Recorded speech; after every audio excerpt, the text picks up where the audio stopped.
Bien, bonjour les amis, nous avons cet exercice où il a demandé dans la première question de déterminer l'intersection de deux intervalles I et J bien définis et ainsi que leur union. Déterminer également l'intersection de A et B, deux intervalles bien définis ainsi que leur union. En deuxième question, il nous a demandé de transformer sous forme d'intervalle une inégalité bien définie. Bien, pour cela, en ce qui concerne la question 1, bien évidemment, il serait intéressant de procéder au travers d'une droite, comme nous l'avons défini ici. Ensuite, qu'est-ce qu'on fait? On va représenter l'intervalle I et J sur la droite. Pour cela, les nombres moins 6, 5 et 10 seront représentés et sont positionnés de façon croissante. Donc, nous avons moins 6, le côté négatif, 5 avant de mettre 10. Il est intéressant de préciser également que la flèche ci indique plus infini. Et lorsque sera représenté en indiquant la gauche, elle représentera moins l'infini. Donc, plus l'infini est identique à cette écriture, moins l'infini est identique à cette écriture. Qu'est-ce qu'on a par la suite? Nous allons représenter l'intervalle I à ce niveau en utilisant ce qu'on appelle dans notre jargon plus précis ici, les vagues. Donc, l'intervalle étant ouvert, donc nous allons représenter par un rond,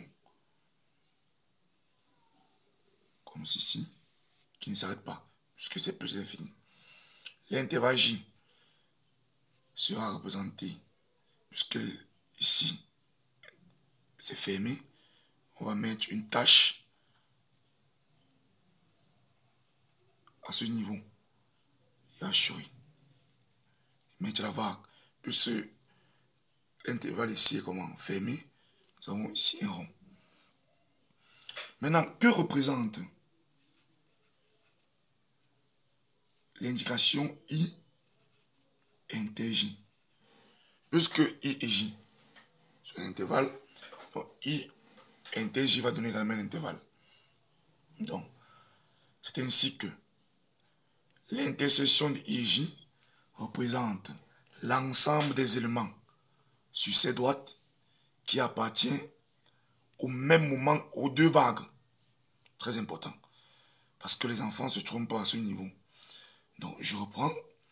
L'intersection de I et J représente l'ensemble des éléments qui se trouvent sur cette droite qui appartiennent au même moment aux deux vagues. Il s'agit de quoi? Il s'agit de là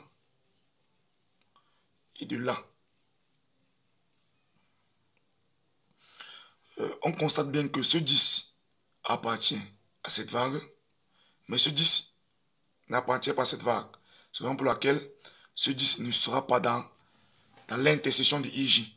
Donc, comment on écrit l'intersection? Il commence bien évidemment là. On aura 5, 10. 10 n'est pas dans l'intersection. On ouvre. Voilà donc l'intersection de I et J.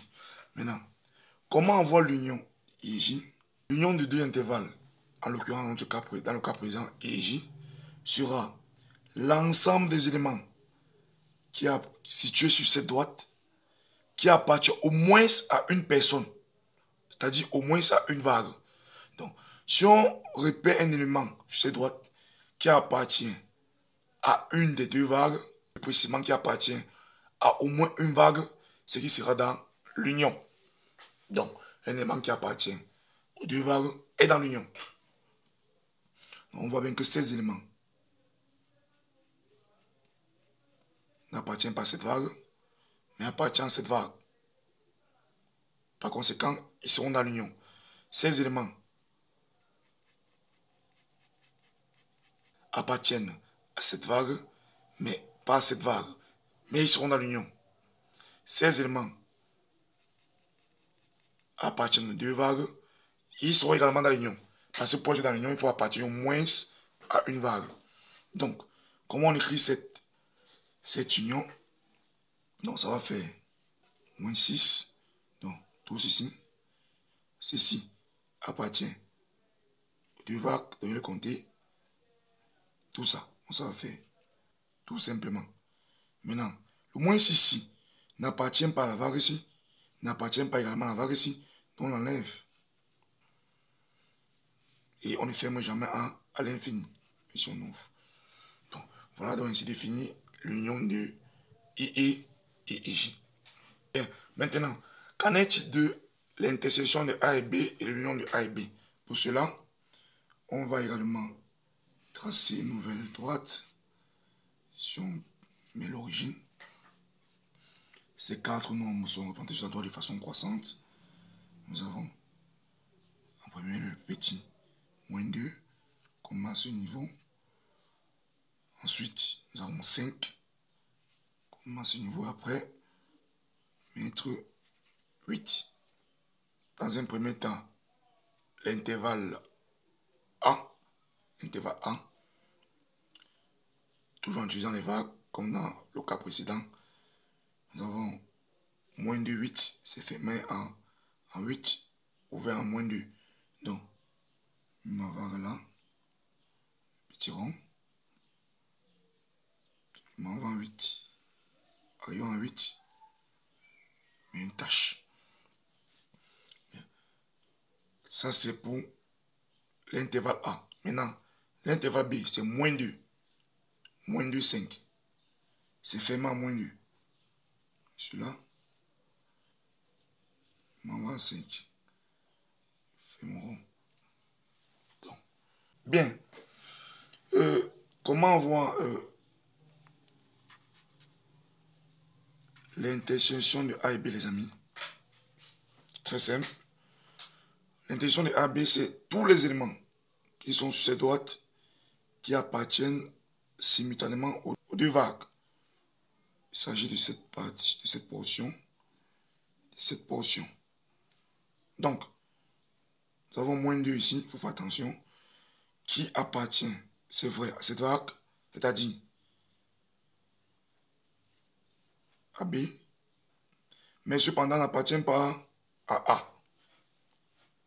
Donc ça veut dire, nous avons ici moins 2, puisque moins 2 n'appartient pas aux deux vagues, on enlève dans l'intersection. Ensuite, on arrive à 5, qui appartient à A, mais qui n'appartient pas à B. Donc on va mettre 5, et ensuite on va enlever de l'intersection. Voilà ainsi définir l'intersection de A et B. Maintenant, qu'en est-il de l'union? Pour voir l'union de A et B, il suffit de repérer tous les éléments de cette droite qui appartiennent au moins à une vague. On voit que ces éléments n'appartiennent, cette portion n'appartient à personne. C'est pour dire, il n'est pas compté. Cette portion également n'appartient à personne, on ne le compte pas. Tout va se jouer de là à là. Bon, maintenant, ces éléments appartiennent au moins à une personne.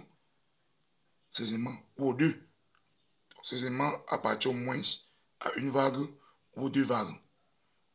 Ces éléments n'appartiennent pas à cette vague, mais appartiennent à cette vague. Donc l'union sera quoi? L'union sera moins 2, 8. Bien. Comme moins 2 appartient au moins à une personne, il sera dans l'union. Donc on ferme. Et comme 8 appartient au moins à une vague, il sera vraiment dans l'union. Et on ferme. Voilà donc les amis, comment déterminer l'union, l'intersection de deux intervalles. Il vous suffit de procéder comme nous venons de le faire. Bien. Après la question 1, nous passons maintenant à la question 2. Il nous a demandé à la question 2 de transformer cette inégalité sous forme d'intervalle. Donc, pour éviter toute erreur, ou pour limiter les erreurs, les amis, voici votre meilleur ami, la droite des nombres réels. Il est très pratique, les amis. Il représente, pour ce type d'exercice, ce que le cercle trigonométrique représente pour le chapitre de trigonométrie. Donc, la droite des nombres réels est votre meilleur ami lorsqu'il s'agit des intervalles. Bien, comment écrire cette inégalité sous forme d'intervalle? Déjà, nous allons représenter moins 4 et 2 sur cette droite. Moins 4 du côté du nombre négatif, nous sommes ici. Et 2 du côté du nombre positif, nous sommes là. Bon, on a dit x est supérieur ou égal à moins 4. X. Donc c'est pour dire nous sommes à quel niveau? Quand on dit supérieur, ça veut dire nous sommes à droite de ce nombre. Donc, c'est la droite de 4, c'est aussi ici. Bien, qu'est-ce qu'on fait les amis? Nous allons mettre notre tâche ici. Et on va assurer comme ça. Parce qu'on a dit x supérieur ou égal à moins 4. Maintenant, le côté ici, x est inférieur ou égal à 2. Quand on dit inférieur ou égal à 2, on assure à gauche de ce nombre. Voici 2, sa gauche, c'est pas ici. Donc, nous sommes là.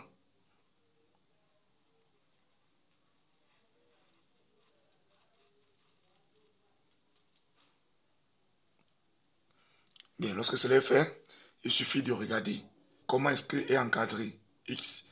X est situé entre moins 4 et 2. Donc, entre moins 4 et 2, là, là. Et l'inégalité étant large, donc on aura x appartient à l'intervalle moins 4, 2. Comme c'est la tâche, on va fermer. Voilà donc les amis, comment transformer une inégalité sous forme d'intervalle. Bien, merci les amis, merci de nous avoir suivis. Nous vous donnons rendez-vous dans une autre vidéo, c'est tellement très intéressante. Ciao, ciao, bye bye, et que la main de Dieu continue de vous garder.